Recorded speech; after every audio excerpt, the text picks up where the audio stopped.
Hey everyone, Justin with AmericanMuscle.com. Happy New Year and welcome to another episode of Hot Lap. Now we're going to pick right up where we left off in 2014 and continue to bring you guys the hottest Mustang content available on the web, some new products, and some other fun stuff mixed in, of course, all for your viewing pleasure.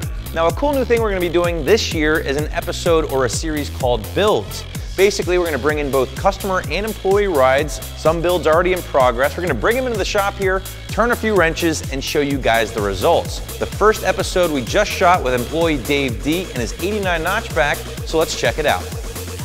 Hey, what's up everybody? Justin with AmericanMuscle.com and welcome to an episode of Builds, the place where we feature some employee and customer rides, get them in the shop here, work on them a little bit, and have a lot of fun. Now, in the studio here with me today, AM employee Dave, self-proclaimed Mustang addict, you would say. He's told me he's owned over 15 Mustangs, the latest of which is actually sitting behind us, 89 Foxbody notchback, beautiful car now, but it always wasn't this way, right? Tell us a little bit about the history. I picked up this car about a year ago, was looking just for something fun to drive around with my family and take my kids out. It was a total wreck. I mean, the thing was sitting in some guy's driveway for over a year. It was, all rotted out. The interior was gutted. It didn't run. The transmission was in the back seat. So kind of done a ton of stuff to it, tried to bring it back to life. And he definitely brought it back from the dead, but the car's looking good, and you've actually done some bolt-on stuff as well. So why don't we talk about some of the mods? Maybe let's pop the hood here and take a look underneath. Basically, it's a stock bottom N50. We've got the Explorer GT40P heads and intake. We've got a cold air intake, a lightning mass air meter, 24-pound injectors, BBK long tubes, and full exhaust on it. Very cool. Pretty common mod. Well, Dave, talk about your future mods with this particular car. I'd like to try and make a little more power with it, maybe do a set of aluminum heads, something that flows a little better, some forced induction, a blower or turbo, and then eventually some more work on suspension like a 5-lug conversion, different wheels. All right, sounds like a good plan to me. Well guys, you heard Dave mention he wants to do some new heads on the car.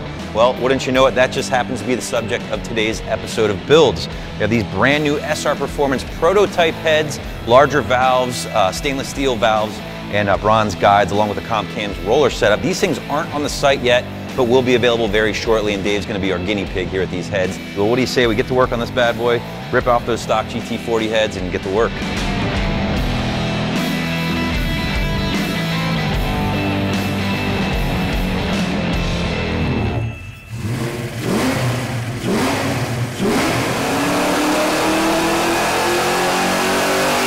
All right, Dave, so the car just finished up on the dyno, certainly sounded healthy, man. Now, the baseline run with all your bolt-ons, the GT40 setup, the car laid down 270 horsepower, 303 pound-feet of torque. With the SR Performance heads now in place, the car is making 286, 313, a gain of 16 horsepower, 10 pound-feet of torque. You happy with those numbers? Yeah, definitely. I wasn't expecting it to be a tremendous amount higher starting from a P head. If I had a stock head, it would have been significantly more, but I'm really happy with those gains. I think it's solid, and it definitely sets me up for the future when I want to go with a blower or a turbo. Yeah, like Dave said, whenever he's ready to go forced induction, these heads are ready to flow some serious air, they're ready to rock and roll, and the nice thing is they're already pre-assembled with dual valve springs, so you can run that nice fat cam. And there's a little extra meat on the heads too, so if you want to deck them, get a little bit more compression, you can go that route as well. But all in all, guys, for the SR Performance prototype heads, I think it was a success.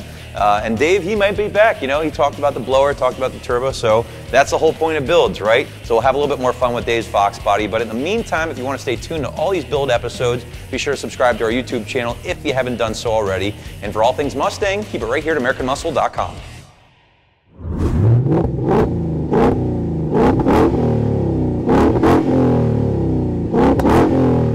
Hey guys, Stephanie here, and this episode I'm bringing you Magnaflow's lineup of 2015 exhaust options for your new S550 Mustang. Now, as a lot of you guys already know, we do feature Magnaflow a lot here at American Muscle, but for good reason.